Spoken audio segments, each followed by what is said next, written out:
Friends, எனக்கு ரொம்பவே குளிருது ஃப்ரெண்ட்ஸ். ரொம்ப ஜில்லுன்னு இருக்குது. இதை இங்கிலீஷில் நீங்கள் எப்படி சொல்வீங்க? ஐ am feeling very gold. I am feeling very cold அப்படின்னு சொல்கிறீங்க. இதே கோல்டை உங்களுக்கு சளி வந்தாலும் என்ன சொல்கிறீங்க? ஐ எம் ஹேவிங் கோல்டுன்னு சொல்கிறீங்க. ரெண்டுத்துக்கும் கோல்டு தான் யூஸ் பண்ணுறோம். அப்போ அந்த வித்தியாசத்தை இன்னும் தெளிவாக சொல்லணும்னா எப்படி தெரியுமா சொல்லலாம்? இப்போ உங்களுக்கு ரொம்ப நடுங்குதுன்னா I am feeling very cold அப்படின்னு சொல்லுங்கள். உங்களுக்கு கோல்டு வந்திருக்குன்னா, சளி பிடிச்சிருக்குன்னா ஐ எம் சஃபரிங் ஃப்ரம் கோல்டுன்னு சொல்லுங்கள். சளி நல்ல விஷயம் கிடையாது.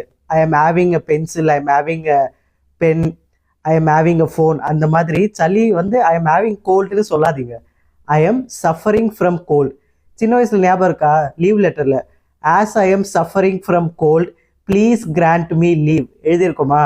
சஃபரிங் ஃப்ரம் கோல்டு தான். அப்புறம் நம்ம பெருசானதுக்கப்புறம் கெத்துன்னு சொல்லிட்டு ஐ எம் ஹேவிங் கோல்டு. அது என்ன மெடலா? I am having a medal மாதிரி.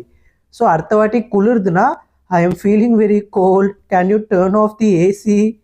உங்கள் வீட்டில் ஏசி இல்லை, ஃபேன் இருந்தே உங்களுக்கு ரொம்ப குளிருதுன்னா கேன் யூ ப்ளீஸ் ஸ்விட்ச் ஆஃப் த ஃபேன் அப்படின்னு சொல்லுங்கள். ஆனால் உங்களுக்கு சளி பிடிச்சிருக்குன்னா ஐ எம் ஹேவிங் கோல்டுன்னு சொல்லாதீங்க. I am suffering from cold அப்படி சொல்லுங்கள்.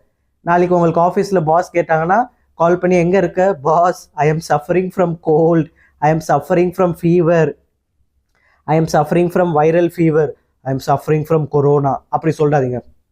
சஃபரிங் வேர்டை யூஸ் பண்ணுங்கள். அதுதான் நல்லா இருக்கும். வீடியோ பிடிச்சிருந்தா லைக் பண்ணுங்கள். மறக்காமல் சேனலை சப்ஸ்கிரைப் பண்ணுங்கள். எதாவது டவுட்ஸ் இருந்தால் கமெண்ட் பண்ணுங்கள். பாய்.